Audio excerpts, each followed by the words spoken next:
Elon Musk has revealed during an audit into Social Security that there has been an explosion of non-citizens obtaining Social Security numbers.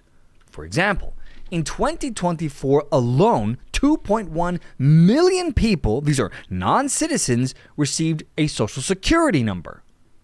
What the hell is going on here? This is a story from Breitbart titled Elon Musk Claims 2.1 Million Non-Citizens Received Social Security Numbers in 2024. This is by Paul Boyes. White House advisor and Department of Government Efficiency head Elon Musk has claimed roughly 2.1 million non-citizens received Social Security numbers in 2024.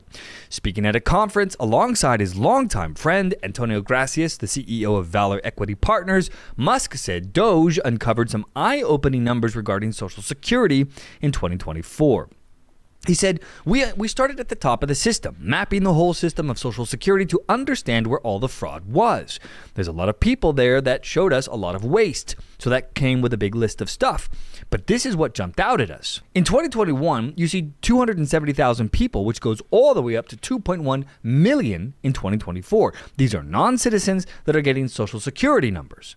Gracias clarified that he had no political motivations for revealing those numbers, noting that his parents and siblings were born in Spain while touting himself a supporter of legal immigration.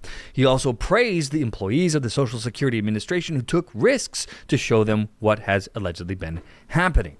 Now, as to how the 2.1 million non-citizens received Social Security numbers in 2024, Gracias said that the previous administration had a policy that allowed migrants to enter the country and then register Social Security. He said, when you come into the country, if you are illegal, there's a couple of ways to come in. You can come in through the port of entry and you can tell them that you're afraid and they'll give you an asylum case, you'll get an interview, and then you just get in. That's one way to do it. Another way to do it is just go to the border, walk up to the Border Patrol officer, and you tell them that you want to come in.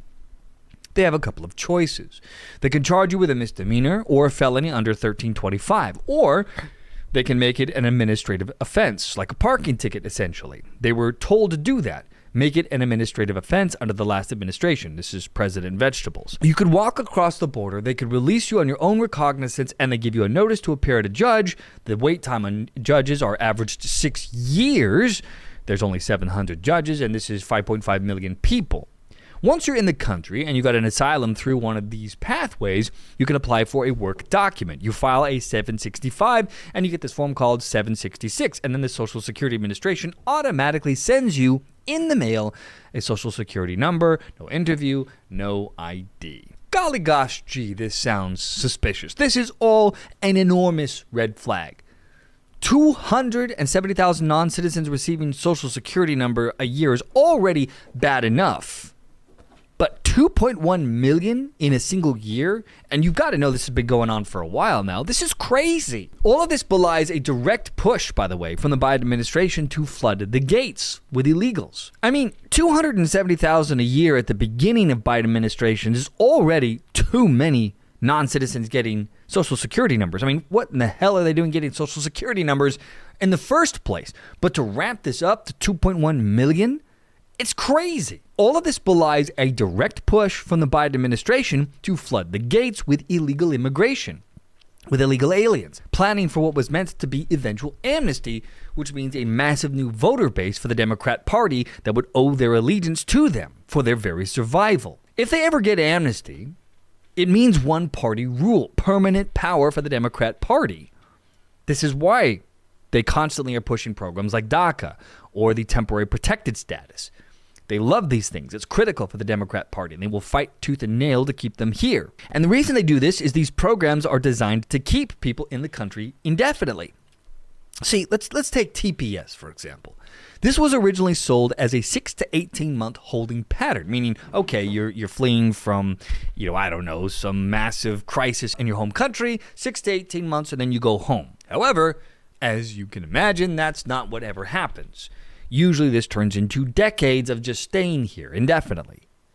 I'll give you an example. Back in 2001, in El Salvador, there was a massive earthquake. So we took in a bunch of El Salvadorians. This was in 2001. But their TPS, their temporary protected status, just kept getting extended indefinitely. And guess what? They're still here. It wasn't until the Trump administration revoked their TPS status and they're still here while that works its way through the courts, I'm guessing. But you're talking over 20 years. So much for temporary protected status. And all the while, these people are having children, they're getting married, they're getting involved with the community, and their children, well, they're automatic citizens thanks to the way we handle anchor baby situations here in the U.S. So this means huge numbers of people that are born from illegal aliens into this country, becoming citizens, making it very difficult to get rid of them. This is the whole point. This is the setup to create political pressure, to just let these people stay forever. And as we've covered here multiple times this year, the Biden administration greatly expanded the use of TPS over the last couple of years. For example, we've tracked at least 800,000 people who were given TPS with extensions well into Trump's administration, which of course the Trump administration canceled them. Now you might be asking yourself, why? Well, you see, the Democrat Party discovered something very important a few decades ago. They discovered that by granting amnesty to illegal aliens, they could import millions of new voters who would vote for their party. Back in 1986, a deal was made between Ronald Reagan and House Speaker Tip O'Neill of the Democrat Party. The idea back then was it was a one-time fix. They were going to give amnesty to all these illegal aliens, fix the problem, and then secure the borders once and for all. They were going to do things like build the wall to keep any more of the illegal aliens from coming in.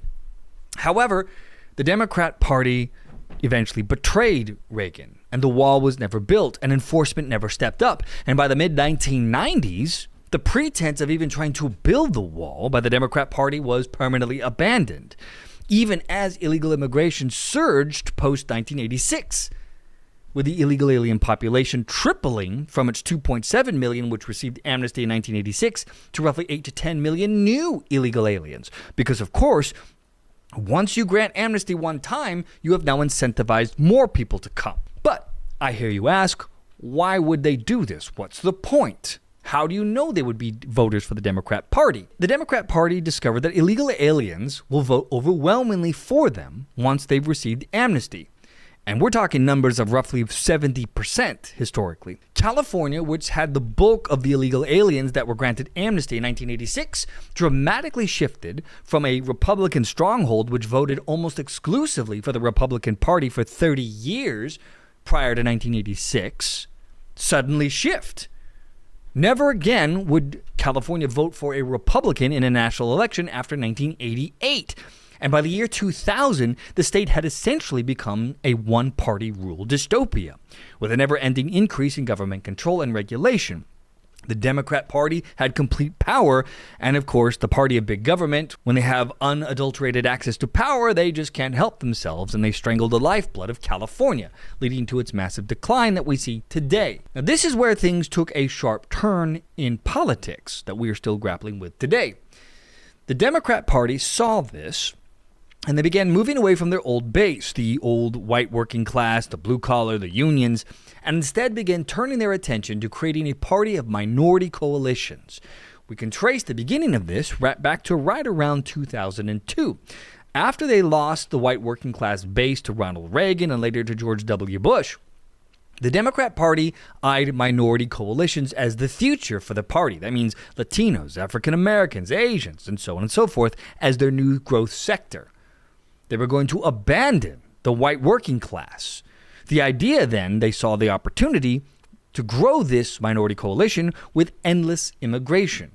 White Americans, they believed, would eventually become the minority in the U.S. and thus would become irrelevant. So if they could gain the vast majority of votes from the other races, they could secure permanent power down the road. And by 2008, Obama's victory in 2008 cemented this ideology for the Democrat Party. During Obama's first election, 67% of Latino voters casted their ballot for him. And publicly, the Democrat Party came out and made it clear that the future was no longer white, but multicultural coalitions. David Axelrod, for example, openly announced the move away from the white working class. And so, the push for amnesty began to intensify. Since 2000, there have been 9 attempts at granting mass amnesty here in the U.S., all of which have failed so far, and the most recent was 2021. Interestingly, the number of illegal aliens in official numbers magically capped off in the early 2000s at 11 to 12 million and has officially remained the same ever since, despite how many millions of people have continued to cross the border since the early 2000s. Now, my theory on why that number remains the same is that by keeping it the same publicly, there must be some kind of internal polling here that shows that that's a manageable number that the American people will say, okay, we can grant amnesty to 11 million people. We can absorb that. But if you told them it's 25, 30 million, people are going to have a problem with that. And they were also hoping that this 11 million number would be enough to where they could trick the Republicans into committing political suicide by importing millions upon millions of fresh Democrat voters, which would basically wipe them out. Now, by the time we got to President Vegetables, or Biden, the mask was off entirely. And the border itself, they just opened up wide open. It was anyone can cross, come on in. The CBP officially recorded 7.2 million encounters from 2021 to 2024, and that's not counting the gotaways. It dwarfed prior decades, and we know that numbers were much higher than that by the millions. The Biden administration also ended Trump's Remain in Mexico policy and expanded TPS like never before. However, this is where they made a critical mistake. By flooding the zone, by having at least 9 million people crossing into the country in just the last 4 years, the Democrat Party overplayed their hand. It became too much, too fast for the American people, which allowed your average low-information voter to see through the facade, making it easy to place the blame right where it belonged, on Joe Biden and the Democratic Party. Even sanctuary cities and their uber-left voters felt the pain and couldn't stand the economic and criminal consequences of mass illegal immigration, with so many non-citizens flooding the zone into their cities and states. Places like New York and Chicago were in an uproar over this. And so 2024 came and went, and the backlash was swift and severe. It helped catapult Trump into office. Illegal immigration was right at the top of the most pressing issues for the American people. A strong majority of U.S. citizens want this insanity to end now. This is why Donald Trump destroyed Kamala Harris. I mean, besides her being a certified idiot, but you know. Anyway, Democrats lost ground when even the sanctuary cities faced the reality of their belief system. Their greed and haste led to huge overreach, and it has backfired on them in a spectacular way. Now, Elon Musk discovering the Social Security number giveaway to these non-citizens is just a microcosm for what has been happening behind the scenes for decades now. The only real question is, will Trump and the Republican Party have the stones to follow through on their promise for mass deportation and to end the government corruption? If they don't remove the illegal aliens and the corruption from this country, then these people will eventually get amnesty, because some way, somehow, down the road, the Democrat Party will get their amnesty once again. And when that happens, it will spell doom for the American way of life as we know it today.